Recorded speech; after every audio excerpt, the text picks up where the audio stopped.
요즘 삼성전자랑 SK 하이닉스 소식 보셨어요?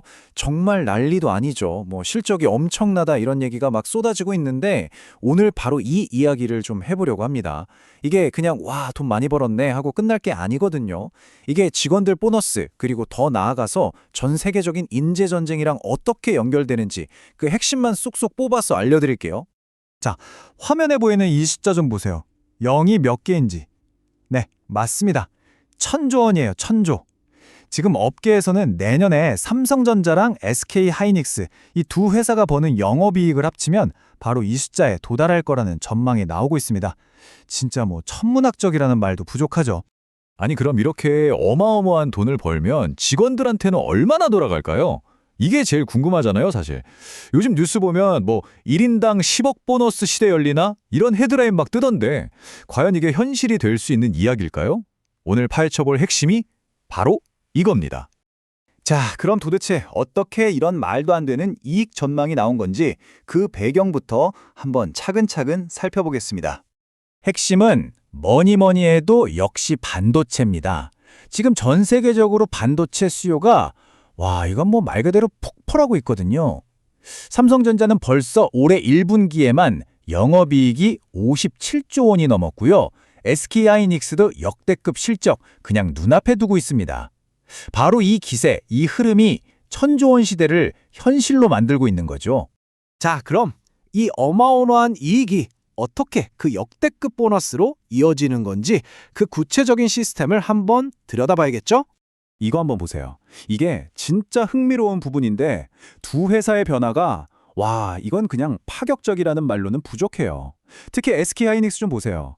예전에는 기본급의 1000%까지만 준다. 이런 상한선이 있었거든요. 그걸 그냥 없애버렸어요. 그리고는 영업이익의 10%를 통째로 성과급으로 풀겠다 이렇게 선언한 겁니다. 삼성전자도 지금 비슷한 카드를 만지작거리고 있는 상황이고요. 그래서 이 새로운 방식으로 계산을 해보면 대체 얼마가 나온다는 걸까요? 한 글로벌 투자은행이 SK하이닉스의 내년 영업이익을 약 447조 원 정도로 봤거든요. 이걸 기준으로 계산하면 임직원 한 명당 받게 될 평균 성과급이 바로 이 숫자입니다. 12억 9천만 원. 와, 진짜 10억 보너스가 그냥 하는 말이 아니라 정말 현실이 되고 있는 거죠. 그런데 말이죠. 여기서 우리가 실적 좋으니까 보너스도 많이 주네. 이렇게만 생각하면 사실 핵심을 놓치는 거예요. 이 어마어마한 돈보따리 뒤에는 생각보다 훨씬 더 절박한 일종의 생존 전략이 숨어 있거든요. 그러니까 이게 단순히 직원들 고생했으니까 실적 좋으니까 주는 보상? 이게 전부일까요? 물론 그것도 중요한 이유죠. 하지만 더 깊숙이 들어가 보면 훨씬 더 근본적인 이유가 있다는 겁니다. 네, 핵심은 바로 이겁니다. 생존 전략. 이 모든 움직임의 본질은 바로 살아남기 위한 전략이라는 거예요. 왜냐?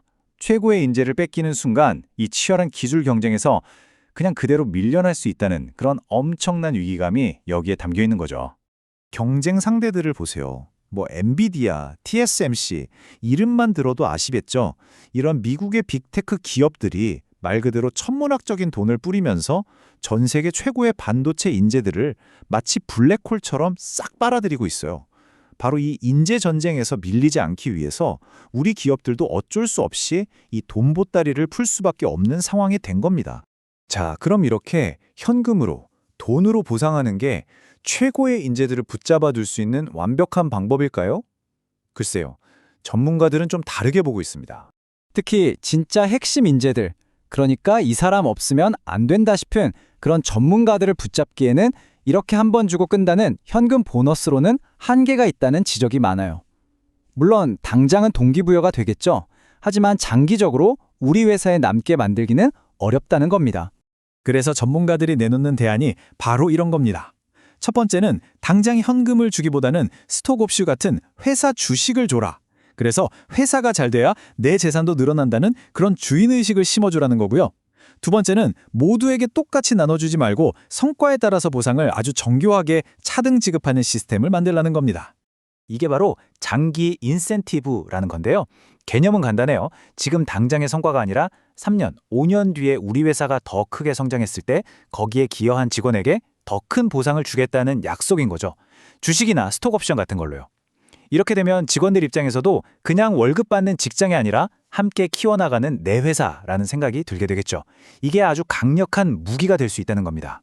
자, 오늘 이야기를 정리해보면 이렇습니다. 10억 보너스라는 정말 귀가 솔깃해지는 소식 뒤에는 사실 우리 기업들의 아주 치열한 글로벌 인재 확보 전쟁, 즉 생존 경쟁이 숨어 있었던 거죠. 그래서 마지막으로 이 질문을 던지면서 마무리하고 싶습니다.